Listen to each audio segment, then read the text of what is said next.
This started as a simple idea and turned into this. Let me show you how I built it. I started with the chords to capture a jazz feel. To play my own chords, I used my laptop keyboard, so I quickly set that up.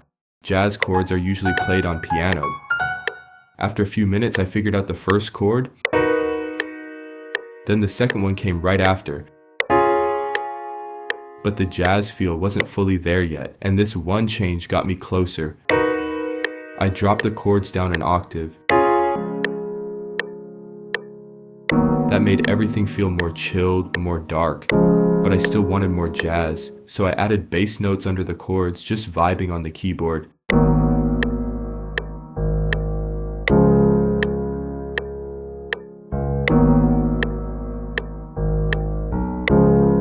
The last part was adding high notes for the melody, and honestly, this is where using the keyboard isn't always perfect.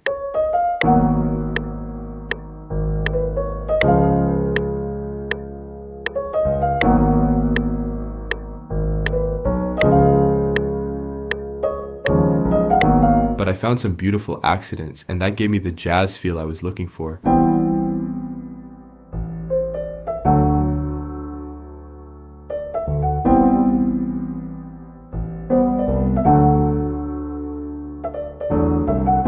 Next, it was time for the Afrobeats bounce. I used drum loops I made inspired by WizKid, specifically A Million Blessings.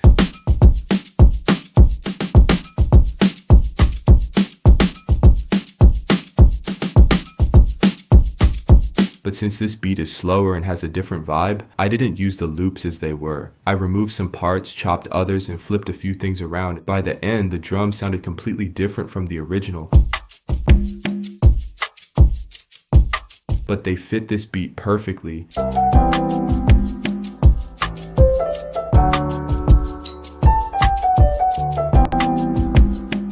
I've been listening to a lot of WizKid recently, and one thing that stands out in his music is the bass, so I wanted to bring that into this beat. I used a log drum, which comes from South African Amapiano, but WizKid adapts it really well into Afrobeats, and here I was doing the same. Once I found a sound I liked, I rushed into playing the melody because I could already hear it in my head.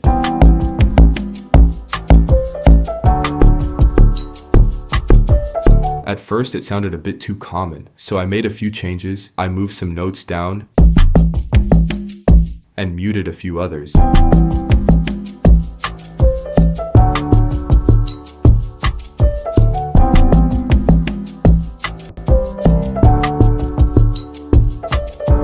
At this point I had the chords, drums, and bass, so I started thinking about finishing the idea. I wanted to add a guitar, but since I don't play guitar yet, I used a loop from BandLab.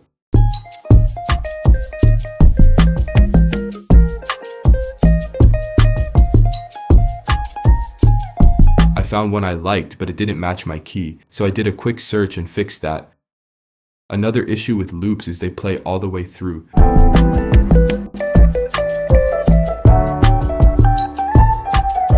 And that doesn't leave space for an artist, so I pitched it down to match the vibe, and then chopped out parts where the piano was busy.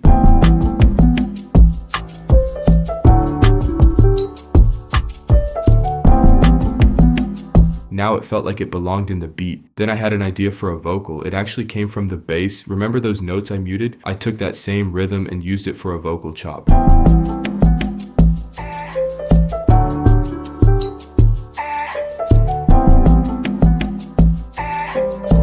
That creates space and interest. At this point, the beat sounded full, but it was still just a loop, so I arranged it into a full song. I usually start by laying the loop across, then building sections from there. The intro builds anticipation. I brought in the shaker slowly, then dropped into the beat. For the verses, I lowered the energy, looser groove, less elements, even removing the bass. Then for the chorus, that's where everything comes together. Full drums, heavy bass, piano, guitar, everything moving as one. That's the highest energy point. After that, it's just listening, again and again, removing what feels like too much, adding small detail.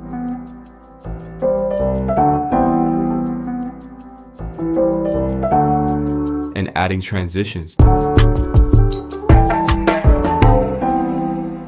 That's what takes it from a loop to a finished beat. Before I play how it turned out, my name is Calvin Wingalo. I help artists turn rough ideas into emotional groove-driven records, blending Afro beats, hip-hop, and R&B. If that sounds like you, links are in the description.